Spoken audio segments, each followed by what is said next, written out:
We have with us the head strategy and public affairs at Nairametrics, Uade Ahimie. Good morning.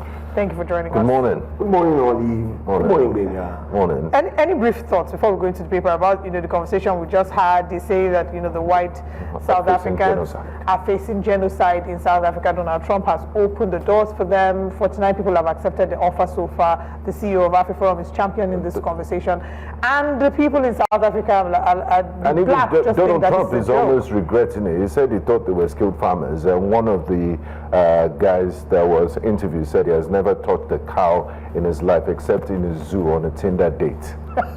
So we have another situation in our hands. Well, when you have someone like Elon Musk pushing that kind of agenda, then I think, in my own opinion, the first thing we need to do is go back to the history of the Musk family, which is filled with a lot of racism. Oh, a lot of people, you're just hearing it for the first time. I'm right, exactly. The father, the mother. So when you understand these things, and it's important we has advice. let me excuse me. So you need to understand that, and so you need to understand why he's pushing that agenda. Are you with me? All right. South African white farmers are probably some of the most successful farmers in South Africa. They have large farms, they run the mines, they run the farms. Are you with me? So for you to say that there's genocide, without them, really, Ramaphosa will have to struggle, especially when it comes to the business side or the economic side of South Africa. And I don't think he would let that happen. So, but when Elon Musk, whose family has racist tendencies, start to push an agenda of an all-white agenda, then you understand where it's coming from.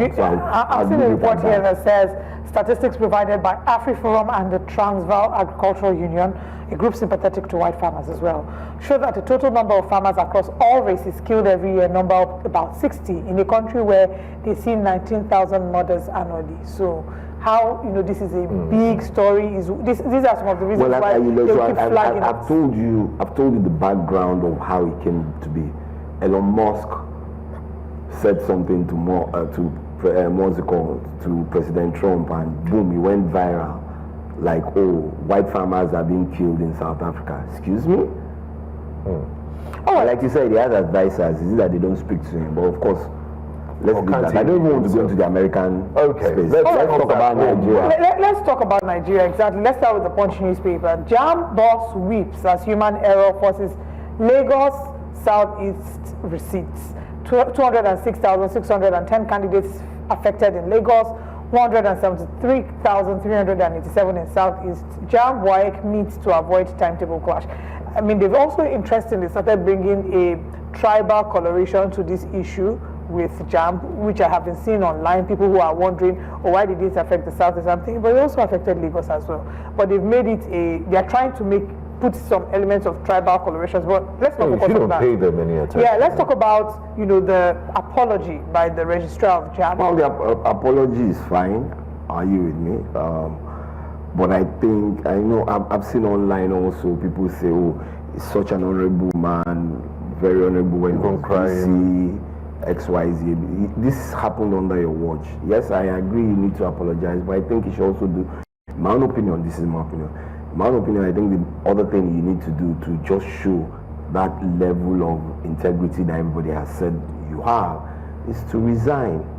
Because at the end of the day, the first things these things were being justified by the educational system in Nigeria of why so many people failed. That was because of the anti-cheating devices that had been put in the system. According to news out there, someone committed suicide, young Nigerian committed suicide when he or she believes that maybe he or she did well in that exam. So it just is, that's tragic. So for me, yes, he's apologized on behalf of JAMB. He should take responsibility as well. Yeah, so the other thing for taking responsibility is to tell yourself that this thing happened, it affected almost 400,000 Nigerians.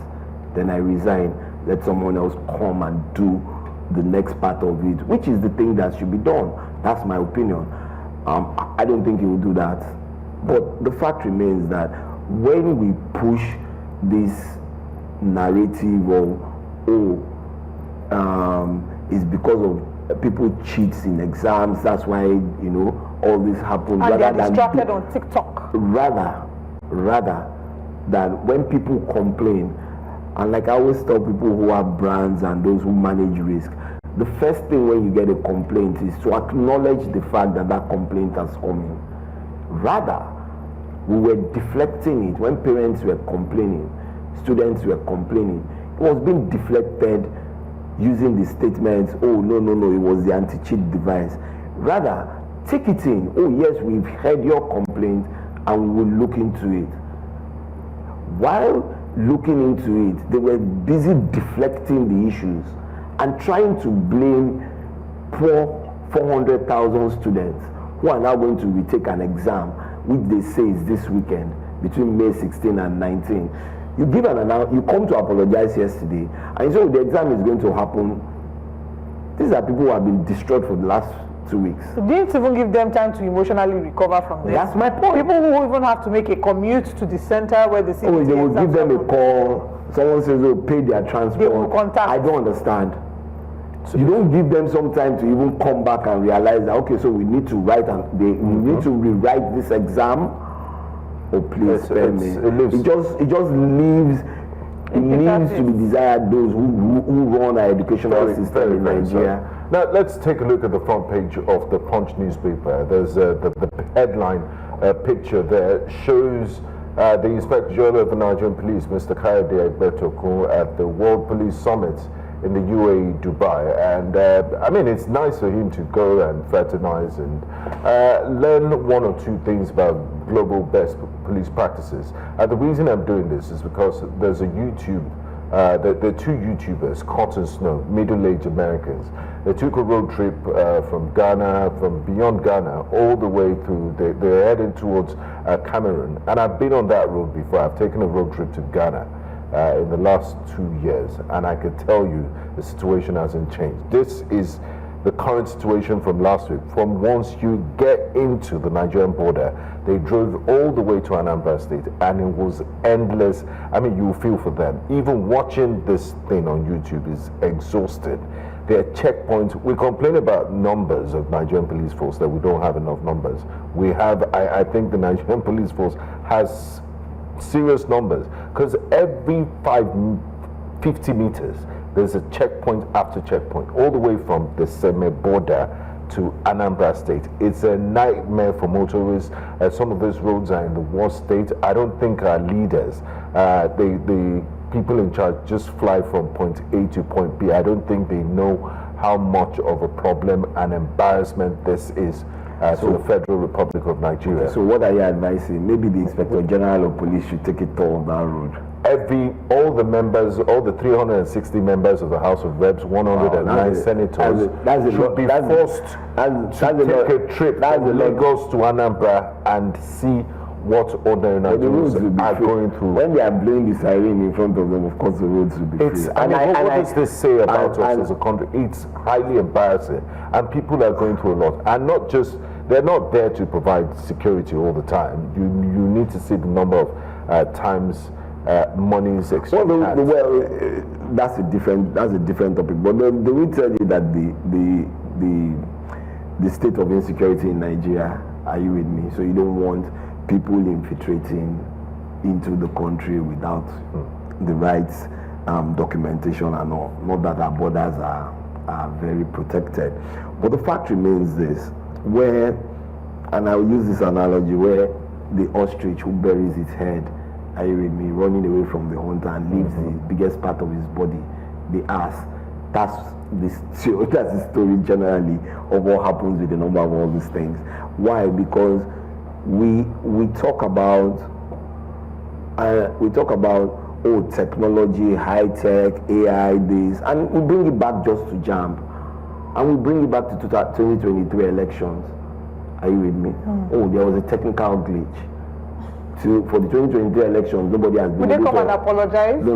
Nobody has been able to explain to us what the glitch is. But at least JAMB has come out.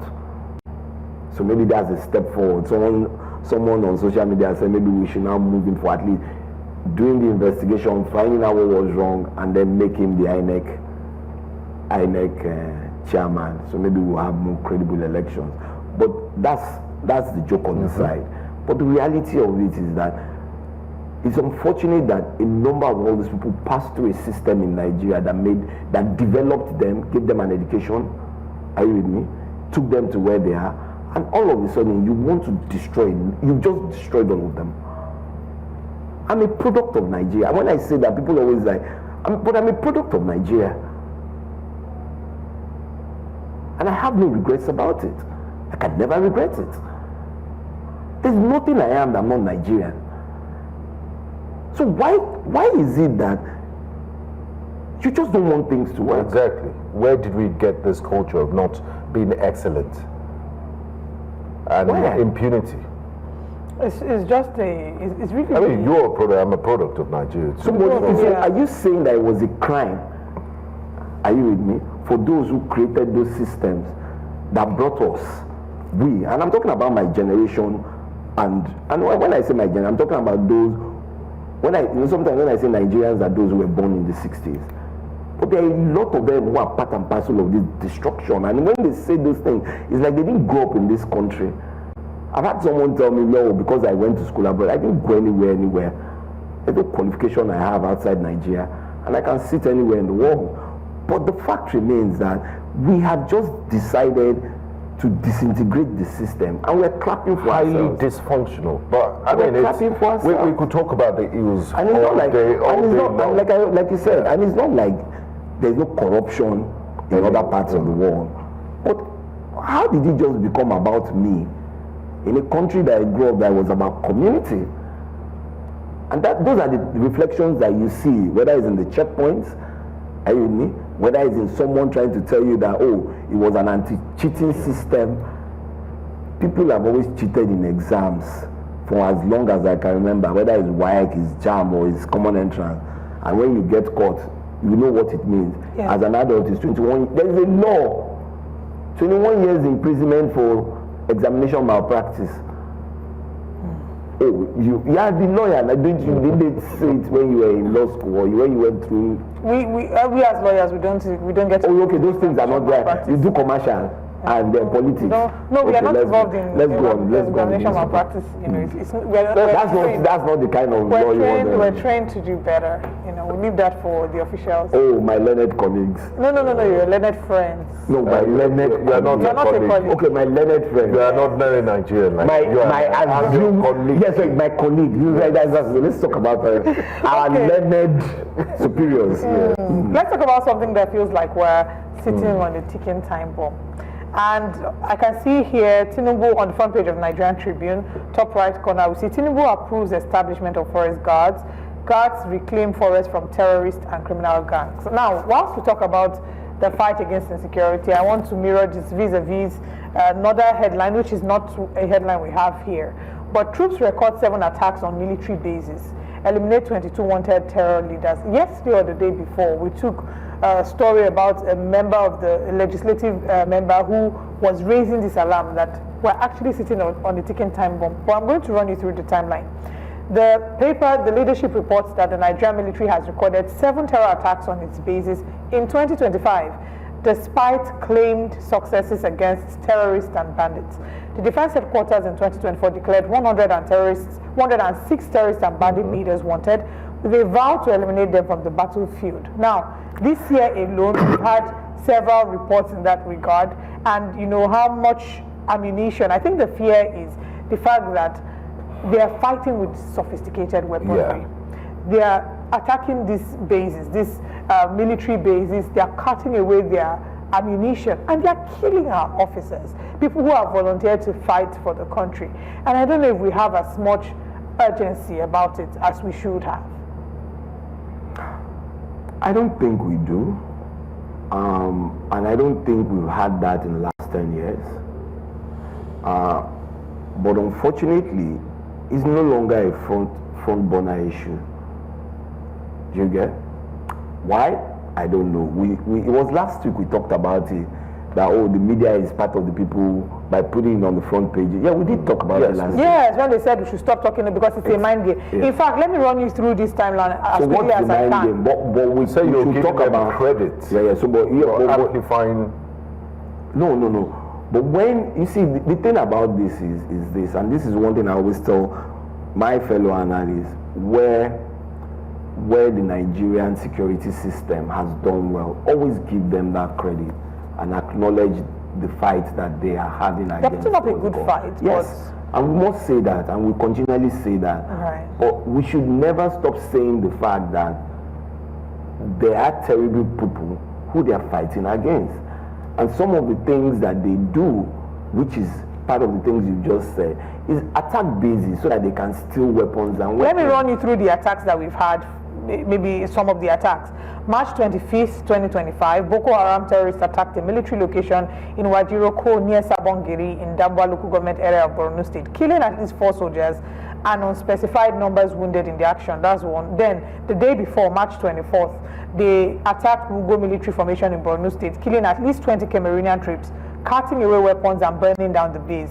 On May 3rd, 2025, 4 soldiers were reportedly killed, weapons carted away when insurgents attacked the 27th Task Force Brigade Bunigari in Yobe State. Okay, if you start with the timeline. Let's stop. The worry is, what happens, first of all, these people who are losing their lives, and there are a plethora of things that come to mind. Mm-hmm. How, on the 15th of January every month, we're doing Armed Forces Remembrance Day. Do we have enough to say thank you to these people who constantly put their lives on the line? Their family members, are they properly catered to? Do they have life insurance? When the something meal happens to allowance them, is 3,000 naira a day. Exactly. It was only just increased to 3,000. When these people who, in most cases, are the breadwinners of their family, when they die, what happens to their families? Then this equipment that they are cutting away, what is going to become of us in the near future? Like we continually said about security, and I'm not a security expert, is a multiple pronged approach that needs to happen. And it needs to happen because why? If you don't deal with the welfare of those who are fighting these wars, then you have a problem. Do you get?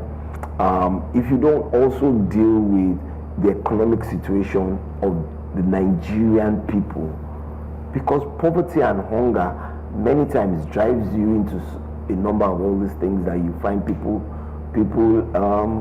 going into. There's some going there willingly. But those are the things. The idle mind is the devil's workshop. The poor man wants to survive, and so on and so forth. So economically, we have that challenge. People can't feed people, and then you find someone who gives you food, gives you breakfast, lunch, and dinner. So why can't you now just ensure that we do the right things? The monies that are meant to go into these places, why don't they go in there? We spend so much money on campaigns and all, and we find out that civil servants are owed salaries, security operatives are owed salaries. You don't increase their salaries, and when you talk about when we talk about justice systems, the judges need to increase and I've always said the justice system ends in the judiciary. Correct me if I'm wrong. It starts with the security architecture. That's where the justice system starts from, the security architecture. And if we don't build that security architecture, that's why every time you go, you carry cases to court. Because there's a failure somewhere. Exactly, because you haven't done the right investigations, you haven't put the right security architecture and systems in place. Those who are going to investigate, they don't even have the resources to move from one point to the other. Right. So at the end of the day, there is a lot that needs to be done, and let's stop paying lip service to it. They inaugurate forest guards. We like uniforms in Nigeria. Somebody just wants to, I have a uniform so I can be the next, in quote, what's it called? Like Yoruba. So you don't really have faith in the ability of the forest guards to bring some sort of respite. See, we have the FCC, we have FMIU in the police, similar roles. So it's not about creating more rules, but finding a way to make the ones that are already well, thank God you've explained it better than I can. Thank you for joining us this Thank morning. you. Always a delight to have you. Always great to be in the studio. Always great to have you.